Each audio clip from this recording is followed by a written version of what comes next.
मैं सरदार सिंह सहआचार्य भूगोल, सम्राट पृथ्वीराज चौहान राजकीय महाविद्यालय भीम।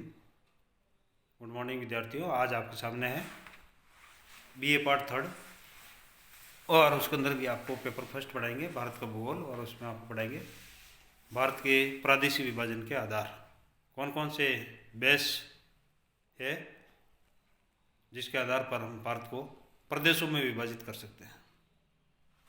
तो सबसे पहले विद्यार्थियों, भारत के अंदर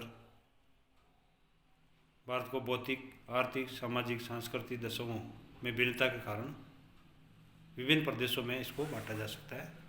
तो सबसे पहले है रीजनलाइजेशन ऑफ इंडिया। सबसे पहले प्रदेश का अर्थ है सामान्यतः समान प्रकृति और समान गुणों वाले ऐसे क्षेत्रों को प्रदेश कहते हैं जहाँ पर एक इकाई क्षेत्र की सभी विशेषताएं या विलक्षण समीपवर्ती क्षेत्र से भिन्न होते हैं, प्रदेश कहलाता है।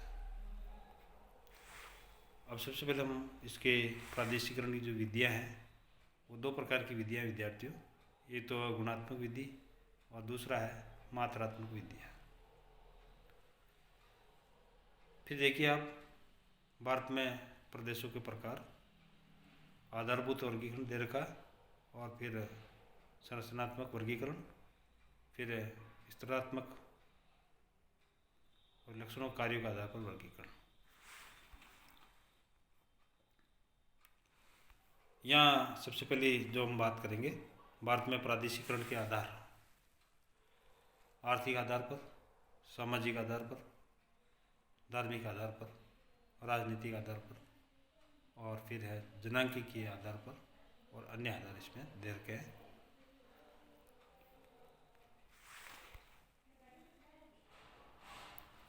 तो भारत में सबसे पहले हम बात करें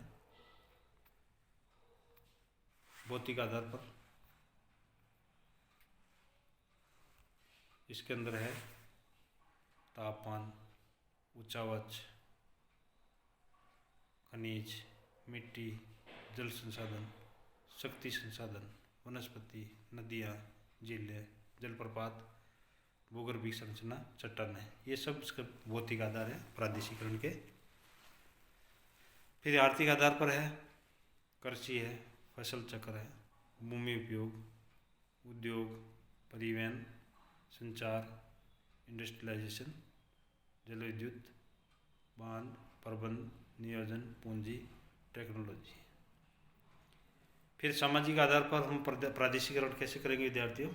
सामाजिक संगठन, सामाजिक प्रथाएं, त्यौहार, उत्सव, भाषा, लैंग्वेज, सोशल अवेयरनेस, सामाजिक परिवर्तन। सांस्कृतिक आधार पर हम देखें विद्यार्थियों तो धार्मिक के आधार पर धार्मिक स्थल, धार्मिक मूल्य, धार्मिक आस्था। राजनीतिक आधार पर प्रशासनिक व्यवस्था, जिला सीमा, तहसील सीमा, ग्राम पंचायत, पंचायत सीमा, राजनीतिक चेतना, सरकारी नीति और अन्य। फिर हम विद्यार्थी बात करें जनांकीय आधार पर, जनसंख्या वृद्धि, लिंगानुपात, जन्म दर, मृत्यु दर, व्यावसायिकता, शिक्षा, साक्षरता, घनत्व, आयु वर्ग, कार्यशक्ति, जनसंख्या, संसाधन, प्रवास, नगरीकरण, आवास, खाद्यान्न, वस्त्र, जीवन स्तर इत्यादि। फिर हम बात करें विद्यार्थियों अन्य आधार पर ऐतिहासिक, पुरातात्विक, वैज्ञानिक, मनोवैज्ञानिक और अन्य। ये सारे भारत के प्रादेशिकरण के आधार है। अब मेन जो आधार है उसके संक्षिप्त में इनको बता देता हूँ। सबसे पहला है भौतिक आधार।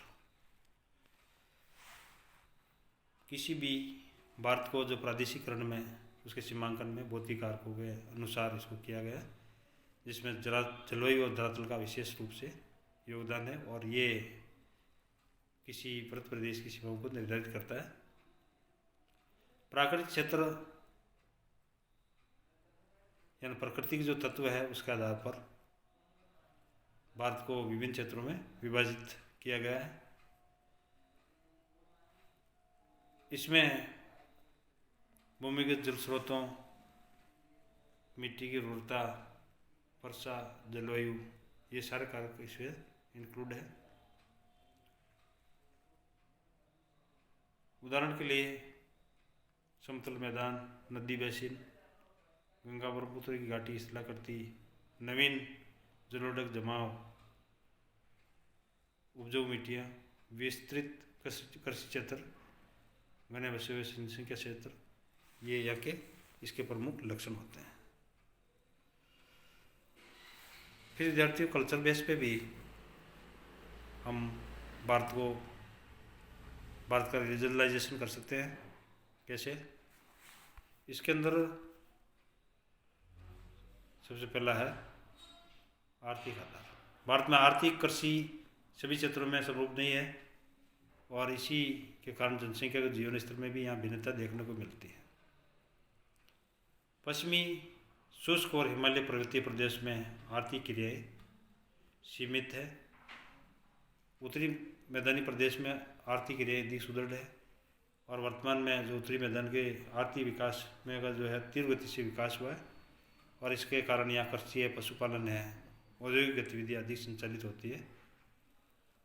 अतः प्रायद्वीपीय पठारी प्रदेश में जो है खनन क्रिया अधिक होती है। भारत में प्रदेशों के आर्थिक आधार में कृषि, फसल प्रतिरूप, फसल चक्र, पूंजी, उद्योग, परिवहन, संचार, प्रबंधन, नियोजन, तकनीक स्तर का भी योगदान है। सामाजिक आधार पर प्रादेशिकरण, भारत में वर्गीकरण में सामाजिक कारकों की महत्वपूर्ण भूमिका है। जैसे किसी स्थान के सामाजिक संगठन, संरचना, भाषा, बोली, त्यौहार, उत्सव, सामाजिक चेतना, प्रथाएं, अंधविश्वास, ये प्रादेशिक वर्गीकरण के प्रमुख आधार है। धार्मिक आधार पर, रिलीजियस बेसिस पे भारत में प्रदेशों का वर्गीकरण धार्मिक तत्वों के आधार पर भी किया जाता है। धर्म के प्रचार प्रसार का स्तर, धार्मिक तीर्थ के अनुयायियों की संरचना के आधार पर, मंदिरों, मस्जिदों, सभागारों, पूजा स्थलों, शांति स्थलों को भी आधार माना जा सकता है। राजनीतिक आधार पर प्रदेशों का जो विभाजन है भौतिक कारकों के आधार पर किया जाता है, लेकिन इसके साथ साथ राजनीतिक आधार पर भी किया जाता है। यानी प्रदेशों का वर्गीकरण प्रशासनिक सीमाओं के आधार पर किया जाता है, जिसमें सरकारी नीति और राजनीतिक चेतना प्रमुख रूप से आती है। जनांगीय आधार पर, डेमोग्राफिक बेसिस, प्रदेशों का विभाजन यद्यपि भौतिक और भौगोलिक कारकों के आधार पर भी किया जा सकता है, किंतु जनांगीय तथ्यों के आधार पर भी इसकी अवस्थाएं, जैसे जनसंख्या संक्रमण की अवस्थाएं, जनसंख्या वृद्धि, लिंगानुपात, साक्षरता का स्तर, जन्म और मृत्यु दर, नगरीकरण, आवास, वस्त्र, जीवन स्तर, प्रवास आदि कारक भी इसमें इनका भी योगदान है। अन्य आधार पर भारत में वर्गीकरण जो ऐतिहासिक, स्थापत्य कला, सभ्यताएं, स्थलों, शैक्षणिक संस्थानों के आधार पर भी इनका प्रादेशिकरण किया जा सकता है। तो इस तरह से विद्यार्थियों हम ये कह सकते हैं कि भारत में जो प्रादेशिकरण है उसकी संकल्पना के बारे में इसकी जो शुरुआत की गई वो निश्चित रूप से